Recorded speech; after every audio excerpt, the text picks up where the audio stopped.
하나님이 저와 함께 하셔서 9절에 있는 말씀을 제목으로 해서 하나님의 은혜를 받고자 합니다. 5월은 가정의 달입니다. 아이고 목사님 그거 몰라서 자꾸 그래요.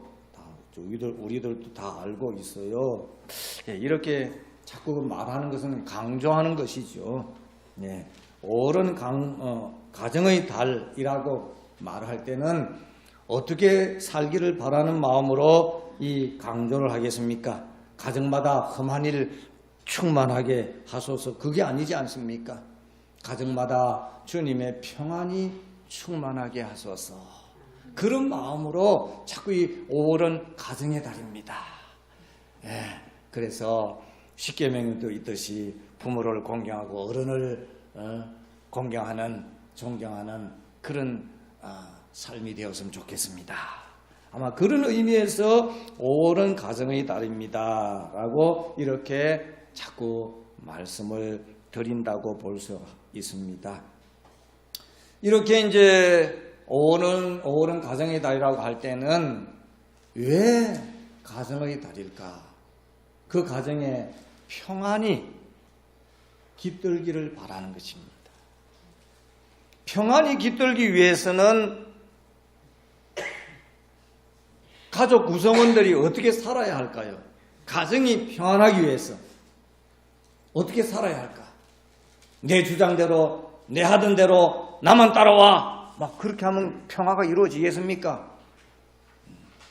아마도 가정의 평화가 되기 위해서는 뭔가 좀 마음에 깨달은 사람이 한 발짝 양보하는 그런 아마 삶이 있어야 평안이 깃들 것이라고 볼 수 있습니다. 그러니까 생활하면서 나를 접어두고 우러는 하나님을, 그리고 함께 사는 이웃이 있다는 것, 가족이 있다는 걸 알면서 우리가 살 때에 거기에 평안이 깃들게 되어 있다는 말씀입니다. 그것을 이제 세상의 다른 종교에서만 가르쳐 주는 것이 아니라 하나님의 말씀 속에서 그것이 바로 예수님께서 어떤 율법사가 질문했을 때에 이 세상에서 가장 근본적인 법이 무엇입니까? 라고 그랬을 때에 하나님을 사랑해야 돼. 그리고 이웃을 사랑해야 돼. 이것이 제일 크고 큰 계명이라고, 율법의 첫 번째 된다고 그렇게 가르쳐 주셨습니다. 가정과 삶의 평안을 갖기 위해서 그러므로 그 가정 구성원들이 마음을 다스리는데 어떻게 다스리는가? 내 성질대로 다스리는 것이 아니라 신앙대로 다스려질 때에 가정이 평안해지고 또 가정에 그런 평화가 깃든다면은 교회도 마찬가지 아닐까? 교회도. 자, 그래서 이제 오늘 우리가 예수 믿는 사람 한 사람의 역할이 참 중요하다고 볼 수 있습니다. 가정에서 그렇고 교회에서 그렇고 또 내 삶의 현장에서 그렇고요. 우리가 한 사람으로서, 특별히 믿음의 사람으로서 내가 있는 곳에 어떤 삶이 이루어질까? 이제 그걸 생각하면서 오늘 본문의 말씀에 아브라함과 요셉을 생각해 봤습니다. 하나님이 저와 함께 계셔라는 말은 하나님이 아브라함과 함께 계시고 하나님이 요셉과 함께 계셨을 때에 어떤 역사가 이루어지는가? 그렇구나. 내 힘으로는 안 되고 하나님이 함께 하셔서 이런 역사가 이루어지는 것이구나. 이 두 사람의 공통점이 바로 하나님이 함께 했다는 것이라고 말할 수 있습니다.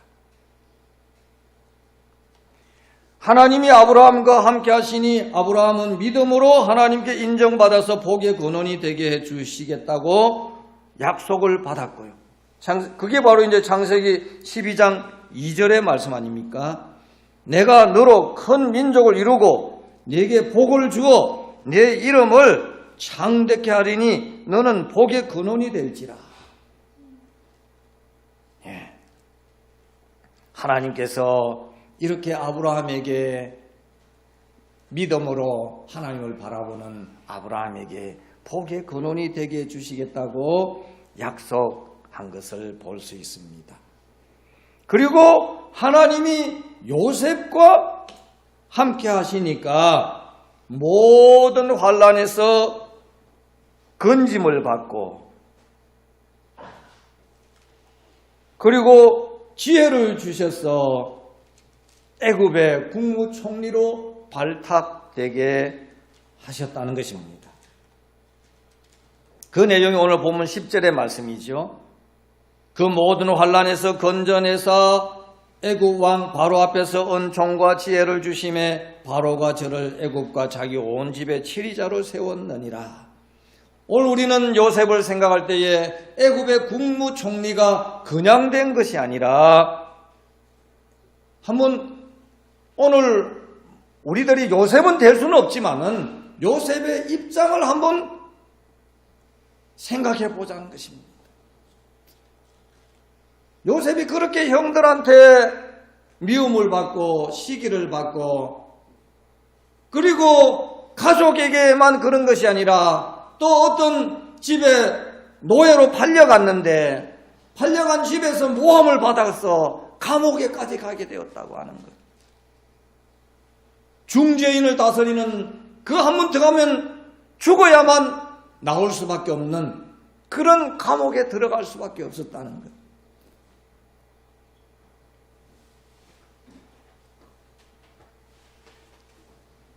이런 모든 환난에서 건짐을 받았다고 하는 것은 뭘 의미하느냐? 하나님이 함께 저와 함께 하셨기 때문이라는 것입니다. 그래서 오늘의 하나님의 말씀을 통하여 하나님이 저와 함께 하셔서 아브라함과 함께 하셔서 요셉과 함께 하셔서 이러한 역사가 이루어졌구나.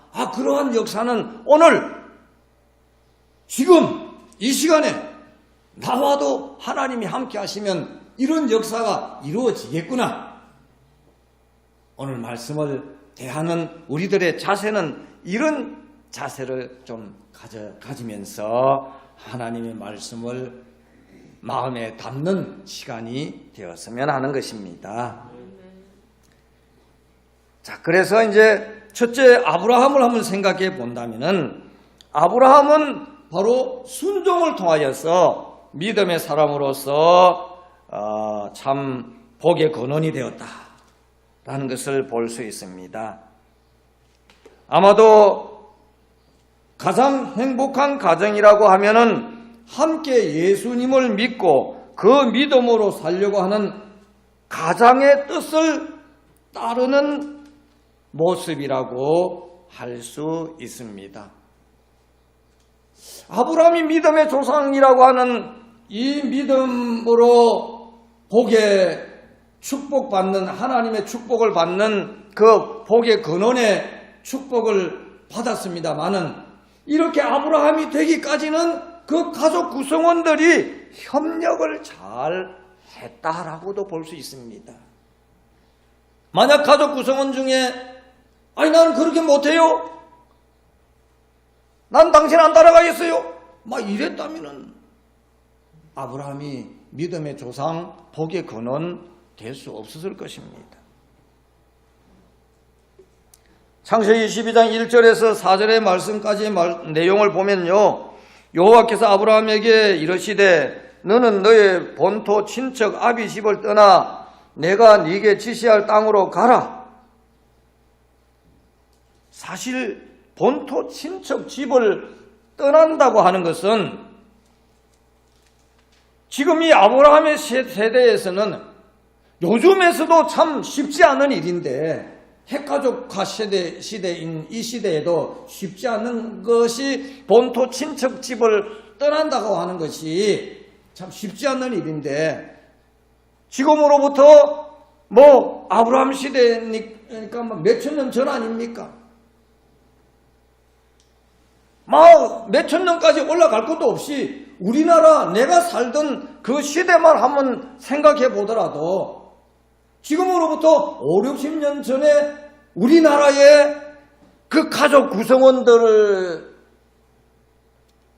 중에 한 사람에게 하나님께서 너 본토 친척집을 떠나서 내가 지시하는 땅으로 가, 그랬다면 순종할 사람이 얼마나 있을까? 여기를 왜 떠나요? 내가 지금 잘 살고 있는데?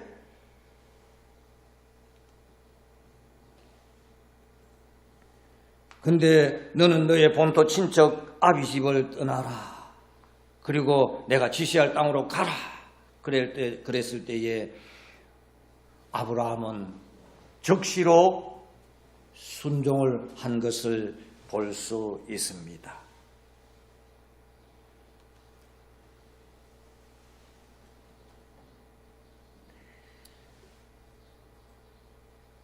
아브라함이 본토 친척 집을 떠났을 때에 하나님께서는 복의 근원이 되게 해주겠다고. 오늘 그 창세기 12장 1절에서 4절까지의 그 내용을 보면은요,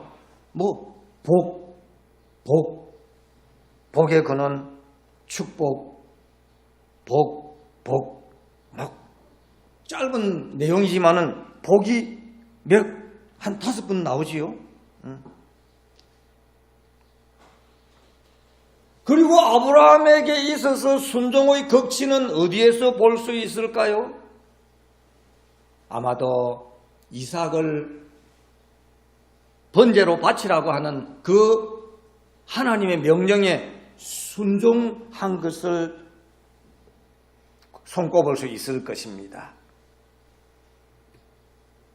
창세기 22장 1절에서 3절에 그 일 후에 하나님이 아브라함을 시험하시려고 그를 부르시되 아브라함아 하시니 그가 가로되 내가 여기 있나이다. 여호와께서 가라사대 네 아들 네 사랑하는 독자 이삭을 데리고 모리아 땅으로 가서 내가 네게 지시하는 한 산 거기서 그를 번제로 드리라. 아브라함이 아침에 일찍이 일어나 나귀 안장을 지우고 두 사환과 그 아들 이삭을 데리고 번제에 쓸 나무를 쪼개어 가지고 떠나 하나님이 자기에게 지시하는 곳으로 가더니, 우리는 하나님의 말씀이니까 그냥 이렇게 읽고 보고 듣지만은 그런 일이 있었구나, 그런 게 적혀져 있구나, 이런 게 이게 성경 말씀이구나, 창세기 22장에 있는 말씀이구나, 이렇게 쉽게 생각할 수 있겠습니다만은 오늘 우리들이 아브라함의 입장을 한번 생각해 본다면은 참 이게 순종할 수 있는 얘기가 아니지 않습니까? 인간적으로 보면은 이거는 순종할 수 있는, 아무리 하나님이라도요, 이거는 순종할 수 있는 그런 조건이 아닙니다. 아니 100세에 얻은 하나밖에 없는 아들인데 그걸 번제로 제사를 드리라고 하는 것은 죽여 없애라는 거 아닙니까? 아니 하나님의 약속은 어떻게 돼요? 하늘의 별같이 바다의 모래같이 많게 해주시겠다는데 딱 잘라버리면은 어떻게 해요? 아마 이렇게 인간적으로 하나님 앞에 얘기할 수도 있지 않겠어요? 근데 아브라함은 그런 얘기도 없이 아침에 일찍이 일어나서 진행했다고 하는 것은 적시로 순종을 했다는 것입니다. 그런데 우리가 때로는 순종을 할 때에, 하나님께 순종을 할 때에 그 순종하는 시간이 또 문제가 될 수도 있습니다. 너무 어려울 때, 어려운 일이 너무 오랫동안 지속될 때, 그럴 때는 우리 입에서 입이 이만큼 튀어나오지 않습니까? 불평이 나오지요. 하나님 계신다면 이럴 수 있어요? 이건 너무하잖아요. 그런데 아브라함은 그렇게 하지 않았다는 것입니다. 한번 창세기 22장 4절 말씀 한번 보십시오. 제3일에 하나님 아브라함이 눈을 들어 그곳을 멀리 바라본지라. 제3일에 아니 잠시 동안 그냥 순간적으로 순종하게 했으면 모르는데 3일 동안에 걸어가면서 그것도 번제로 바칠 아들 이삭과 함께 걸어가면서 3일 동안 하면 내가 아브라함이었다면은 어떤 생각이었을까? 지금 아브라함의 눈에는 아무것도 안 보일 겁니다. 그게 3일 동안에 이렇게 했다고 하는 것은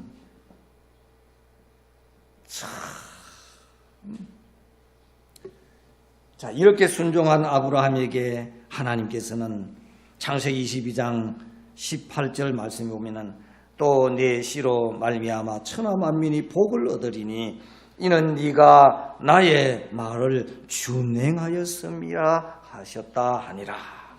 준행했다.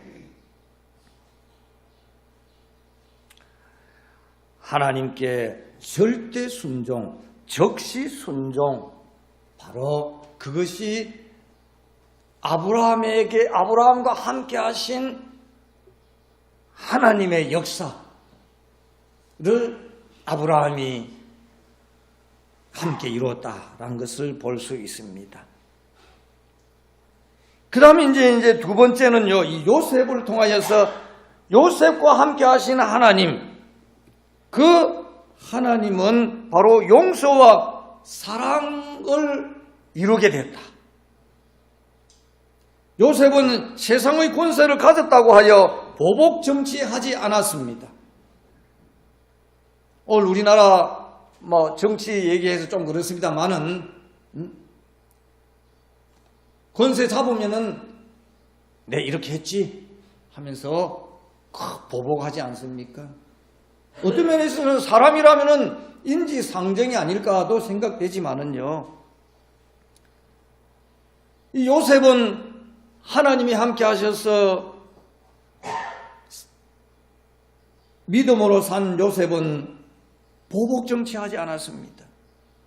가족의 죄와 잘못을 정죄하지 아니하고 그리고 자기를 모함하고 괴롭힌 사람들에게 복수하지 않고 오히려 사랑으로 감싸주고 용서해주는 사람인 것을 봅니다. 요셉이 애굽의 총리가 되었을 때 가나안 땅으로부터 요셉의 형들이 식량을 구하러 애굽에 내려갔습니다. 그리고 요셉 앞에 섰습니다. 요셉은 당시의 국무총리로 그들을 알아봤습니다. 그런데 요셉의 형들은 요셉이 차마 애굽의 국무총리가 되리라고는 꿈에도 생각지 못하지 않았을 것입니다. 감히 또 국무총리를 우르르 볼 수도 없을 거예요.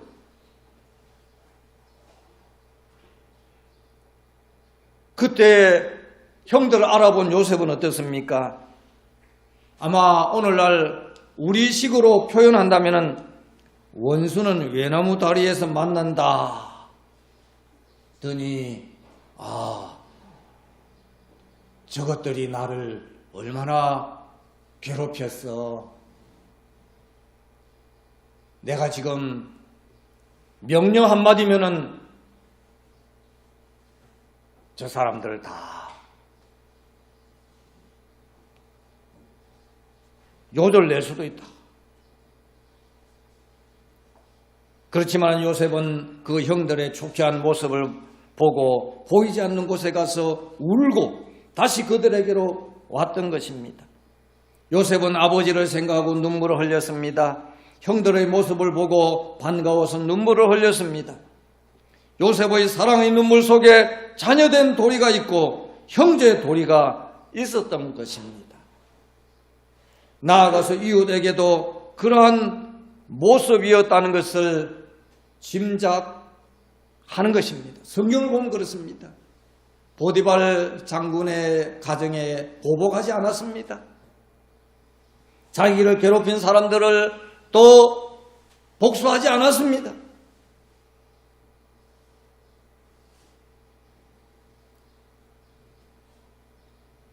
이처럼 모든 것을 사랑이라는 하나님의 영광로 속에 녹일 때에 그전 일까지 사랑으로 포용하게 된다는 것을 믿음의 사람 요셉을 통하여서 다시 한번 확인하게 됩니다. 그 내용이 바로 창세기서 50장 19절에서 21절 말씀인데요. 요셉이 그들에게 이르되 두려워 마소서 내가 하나님을 대신하리이까. 여기서 보면요, 요셉도 인간인지라, 인간의 감정을 가진지라, 왜 자기를 괴롭힌 그 형들을 인간적으로 대하는 마음이 없었겠습니까? 그 내용이 지금 짤막하게 내가 하나님을 대신하리이까, 이 말 속에 포함된 것을 볼 수 있습니다. 당신들은 나를 헤아려 하였으나 하나님은 그것을 선으로 바꾸사 오늘과 같이 만민의 생명을 구원하려 하셨나니 당신들은 두려워 마소서 내가 당신들과 당신들의 자녀를 기르리이다 하고 그들을 간곡한 말로 위로하였더라. 오히려 위로받을 사람이 오히려 위로하고 있는 그런 모습입니다. 오늘 이 말씀을 저와 여러분들이 들으면서 하나님의 바라심을 알아야 합니다. 오늘 너희들도 그렇게 살기를 바란다. 너희들이 믿는 예수 그리스도 바로 이렇게 살았다. 나 같은 죄인을 구원하기 위하여서 십자가 희생당했다. 마치 털 깎는 자 앞에 양처럼 입이 있어도 성질이 있어도 성질을 내지 않고 입이 있어도 자기의 이치를 드러내지 않았다.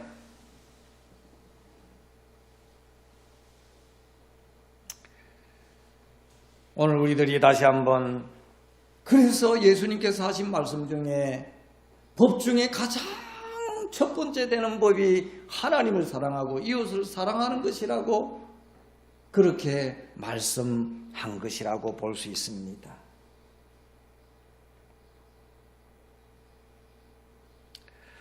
시편의 말씀대로 표현한다면 하나님께서는 복 보따리를 어디에다 푸는가? 바로 요셉과 같이 사랑으로 하나님의 뜻을 따르는 자들에게 하나님께서는 복 보따리를 풀어놓는다는 것입니다. 풀어놓는 정도가 아니고 복에게 명령을 합니다. 복아 저기 가거라 명령합니다. 하나님의 명령인데 누가 거역하겠어요? 무엇이 거역하겠어요? 그게 바로 시편 133편 3절 말씀 아닙니까? 헐몬의 이슬이 시온의 산들에 내림 같도다. 거기에서 여호와께서 복을 명하셨나니 곧 영생이니라 라고 말씀합니다. 그 앞절에 어떤 말씀이 있습니까? 바로 형제들이 연합하여 아름다운 삶을 이루는 것. 형제들이 연합하여 아름다운 삶을 이루는 건 뭡니까? 가정의 평화, 교회의 평화, 사회의 평화를 이루는 것. 예수님께서 이 땅에 오셨을 때에 천부 천사가 노래한 찬양한 그 찬양을 이루는 것입니다. 지극히 높은 곳에는 하나님께 영광이고 땅에서는 기뻐하심을 사람을 입은 사람들 중에 평화를 이루는 것. 예수님께서 이 땅에 오신 목적이 바로 그것이라는 것입니다. 오늘 우리들이 예수 그리스도를 구세를 믿는다고 할 때에 인간적으로 보면 마음속에 내가 입이 없나, 내가 성질이 없나 막 그럴 때 있지 않습니까? 가족 간에, 교인 간에, 얼마든지 이웃 간에 그런 일이 있을 수 있습니다. 그런데 그럴 때에 내가 믿는 사람으로서 이렇게 하면 첫째가 하나님의 이름을 욕되게 하지. 이걸 생각해야 된다는 거죠. 날 구원하신 하나님의 이름. 오늘 우리들에게 참으로 하나님께서 복을 명하셔서 야 복아 저 가정에 가거라, 저 교회에 가거라, 저 심령 속에 가거라. 하나님께서 복을 향하여서 그렇게 명령하는 복을 받을 수 있기를 우리 함께 소망합시다. 자, 그래서 하나님이 함께 하심으로 진정한 평화가 이루어지게 되었다는 것, 아브라함을 통하여서, 요셉을 통하여서 다시 한번 우리는 깨닫고요. 오늘 내 마음속에도 이런 평안이, 이런 하나님의 은혜가, 아브라함은 믿음으로 순종하여 하나님께서 함께 하심으로 복의 근원이 되는 가정을 이루었고, 요셉은 하나님께서 함께 하심으로 믿음으로 용서하고 사랑하여 가정과 가족을 구원하는 삶을 살았다는 말씀입니다. 오늘 우리 믿음의 사람들도 하나님께서 함께하는 삶으로 아브라함과 요셉처럼 믿음과 순종과 사랑에 복된 삶으로 평화의 가정, 평안의 교회, 평안의 이웃과의 관계도 이루어지게 되기를 우리 함께 소망합시다.